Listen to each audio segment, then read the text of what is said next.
সারা দেশে আইনশৃঙ্খলা পরিস্থিতি স্বাভাবিক হতে শুরু করেছে। বিভিন্ন জেলায় কাজে যোগ দিচ্ছেন পুলিশ সদস্যরা। যানবাহন চলাচল নিয়ন্ত্রণে কাজ করছেন শিক্ষার্থীরা। প্রতিনিধি পাঠানো তথ্য ভিডিওচিত্রে রাজীব আহমেদের রিপোর্ট। স্বাভাবিক হতে শুরু করেছে, ফিরে আসছে স্বস্তি। বিভাগের বিভিন্ন থানায় কাজে যোগ দিতে শুরু করেছেন পুলিশ সদস্যরা। আনসারের পাশাপাশি নগরীর রাঙ্গিনারপাড়া, নতুন বাজার, চরপাড়া ও ব্রিজ মোড় সহ প্রতিটি গুরুত্বপূর্ণ স্থানে ছাত্রছাত্রীরা যানজট নিরসনে কাজ করে যাচ্ছেন। ব্যবসায়ীদের মনেও আস্থা ফিরতে শুরু করেছে। পুলিশরা এখনো কর্মসংস্থানে ফিরে নাই, তার কারণে আমরা ছাত্ররা যারা আছি, আমরা ছাত্র জনতারা, আমরা আমাদের নিজ নিজ উদ্যোগ থেকে আমরা এখানে আসছি। খুবই ভালো ভূমিকা পালন করতেছে।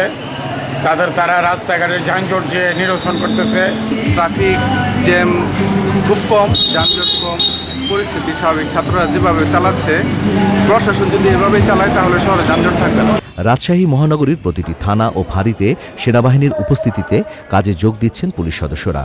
মহানগর পুলিশের সদর দপ্তরে লুটপাট হওয়া মালামাল ফেরত দিচ্ছেন সাধারণ জনগণ।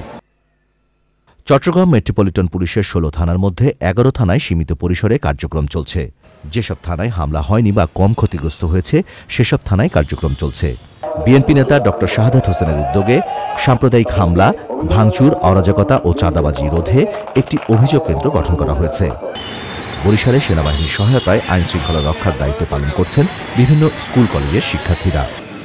খুলনা সদর থানা ও জেলা পুলিশ প্রাথমিক কার্যক্রম শুরু করেছে, জানিয়েছেন থানার অফিসার্স ইনচার্জ। শুক্রবার ছাত্রদের সাথে বৈঠক শেষে খুলনার পুলিশ কমিশনার জানান, প্রতি মাসেই সমন্বয়কদের নিয়ে কেএমপিতে একটি সভা হবে। খুলনার ভিকটিম সাপোর্ট সেন্টার 24 ঘন্টা চালু রয়েছে। Rajib Ahmed, channel I. বৃষ্টির দিনে আনন্দটা একটু বেশিই জমুক, আর আনন্দ আয়োজন মানেই চাষি সুগন্ধি চিনি গুঁড়া চাল।